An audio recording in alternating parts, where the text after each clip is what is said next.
Hello friends, welcome to my channel HC Expert. আজিৰ ভিডিঅ'টোত মই মিছিং নাম্বাৰৰ কথা আলোচনা কৰিম। এই মিছিং নাম্বাৰ 2019ত আহিছিলে। 2019ত যেকেইটা মিছিং নাম্বাৰৰ ওপৰত কুৱেশ্যন আহিছিলে সেইকেইটা আজি এই ভিডিঅ'টোত আলোচনা কৰিম।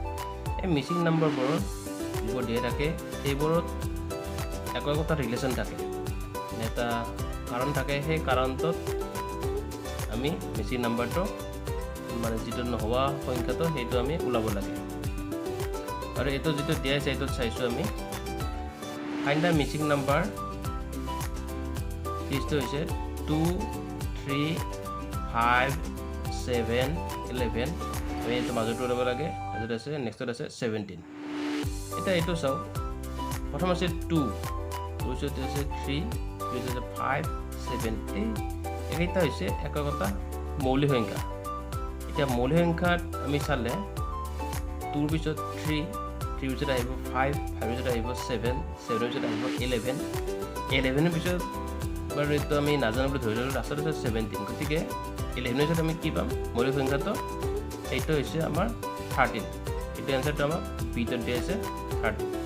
গতিকে এনসাৰটো হ'ব আমাৰ বিট 13। নেক্সট কোৱেশ্যন আছে find da Mising number. Find the missing number. This is 1 4 9 16. It will be question mark. Next is 36. Option is 24, B 25, C 26, D is 27. Here, this is how we data 1 4 9 16 36 1 to যদি আমি ধৰি লও 1 square, next 2 square মানে 4 9 মানে হল 3 square. ইয়াৰ পিছত 16 আছে, 16 টো হল 4 square. ইয়াৰ পিছত আছে এটা আমি নাজানো, নেক্সট আছে 36 মানে হল 6 স্কয়ার। নেক্সট আছে 6 স্কয়ার মানে এটা 1 2 3 4 নেক্সট আহিব আমাৰ কি সিৰিয়াল মতে 5। গতিকে এইটো যদি আমি 5 স্কয়াৰ কৰি দিও তেতিয়ালে 5 স্কয়াৰ মানে হল 25। স্কয়াৰ হইছে 25। এই आंसरটো আমাৰ কি আমাৰ বি। এটা হ'ব আমাৰ 25। বি টো আমাৰ এটা নেক্সট आंसर মানে হ'ব 1 4 9 16। এর মাজৰ সংখ্যাটো হ'ব আমাৰ এইটো 25। নেক্সট 36 পাইছে বুজি। ইয়াৰ পিছৰ যেটো কোৱেশ্চন আছিল তো পিছৰ কোৱেশ্চনটো মিছিং নাম্বাৰ কোৱেশ্চনটো যেটো আছিল এনেকৈ 5 1 8 2 25 64 আৰু 4। এটা কথা সদায় মনত ৰাখিব যে মিছিং নাম্বাৰৰ যিবোৰ কুৱেশ্যন আহিব সেই কুৱেশ্যনবোৰত যিকেইটা নাম্বাৰ দিয়া থাকে সেই নাম্বাৰকেইটাৰ মাজত এটা ৰিলেশ্যন থাকে। মই প্ৰথমতে কৈ দিছোঁ যে এইকেইটাৰ মাজত এটা ৰিলেশ্যন আছে। এতিয়া ৰিলেশ্যনটো যদি বিচাৰি ওলাব নোৱাৰোঁ তেতিয়াহ'লে আমি গণিত কৰিব নোৱাৰিম। যদি ৰিলেশ্যনটো আমি ওলাব পাৰোঁ তেতিয়াহ'লে আমি গণিত কৰিব পাৰিম। এতিয়া চাই লওক এইটো কি আছে। ফাৰ্ষ্ট আছে 5 25 মানে এইটো যদি আমি ধৰি লওঁ 5 স্কয়াৰ কৰিলে আমি 25 পাম। এইটো কৰিলে 5 স্কয়াৰ 25। 1 আমি এইটো ওলাব লাগে কি হ'ব কোৱেশ্যনত দি আছে 8 আছে 64। 8 স্কয়াৰ হলে এইটো 64 হয়। আকৌ এইটো আছে 2 আৰু 4 2 স্কয়ার মানে হল 4। এইটো চাই লওক 5 স্কয়ার ইকুয়াল টু 25 4 স্কয়ার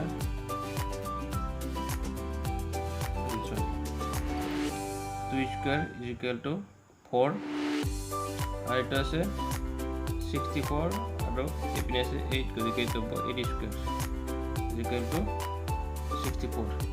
গতিকে এইটো যদি চাওঁ এটাটো আমি কি হ'ব এটাৰ 1 আৰু এইপিনে পাব লাগিব আমি সংখ্যাটো তো যদি আমি 1 স্কয়াৰ কৰি দিওঁ 1 স্কয়াৰ মানে তো আনসাৰটো কি হ'ব মানে 1 হ'ব 1 স্কয়াৰ ইকুৱেল টু 1 এটি আনসাৰটো আমাৰ কোনটো দি আছে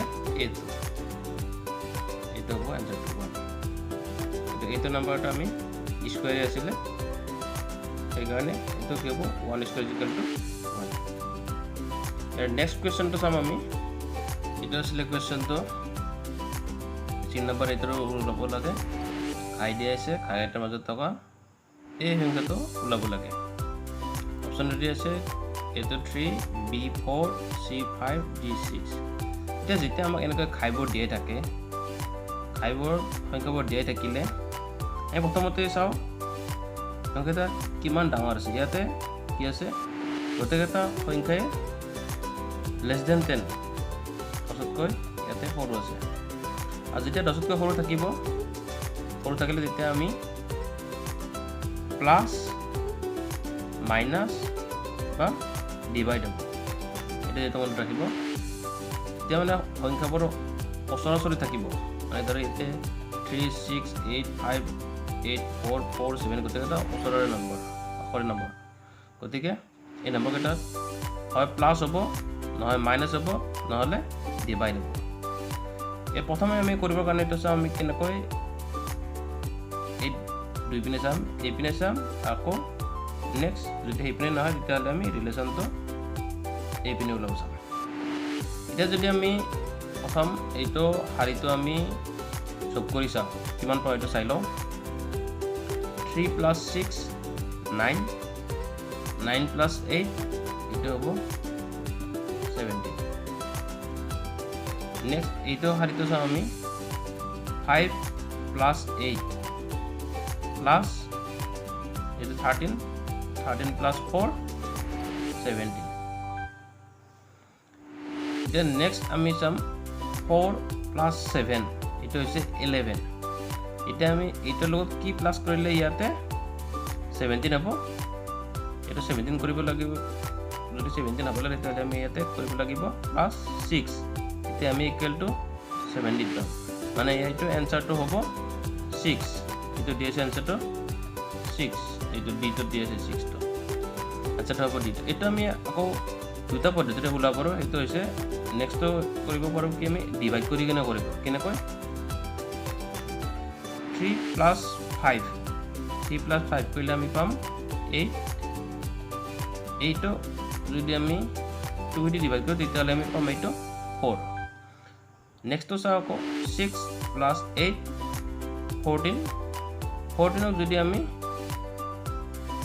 2 দি ডিভাইড কৰো তেতিয়াহ'লে পাম আমি 7 এটা আকৌ 8 plus 4 মানে হ'ল 12 12 যদি আমি 2 ৰে ডিভাইড কৰো তেতিয়াহ'লে আমি কি পাম এইটো পাম আমি 6 গতিকে এইটো উত্তৰটো দুজনে ওলাব পাৰি প্লাস কৰি বা এইটো ডিভাইড কৰি আনসাৰটো জানো কি হ'ব এইটো এইটো 6 পাইছে নে বুজি যদিহে বুজি পাইছে তেনেহ'লে মোৰ বুজাই ভাল লাগিব আৰু মোৰ চেনেলটো চাই থাকিব এনেকুৱা ভিডিঅ'বোৰ আপোনালোকে পাই থাকিব যদি ভিডিঅ'বোৰ চাই ভাল পাইছে তেনেহ'লে লাইক কৰিব কমেণ্ট কৰিব আৰু নিজৰ বন্ধুবৰ্গসকললৈ শ্বেয়াৰ কৰিব আৰু যদি মোৰ চেনেলত নতুনকৈ আহিছে তেনেহ'লে এনেকুৱা ভাল ভিডিঅ'বোৰ পাবৰ কাৰণে মোৰ চেনেলটো ছাবস্ক্ৰাইব কৰি দিব ধন্যবাদ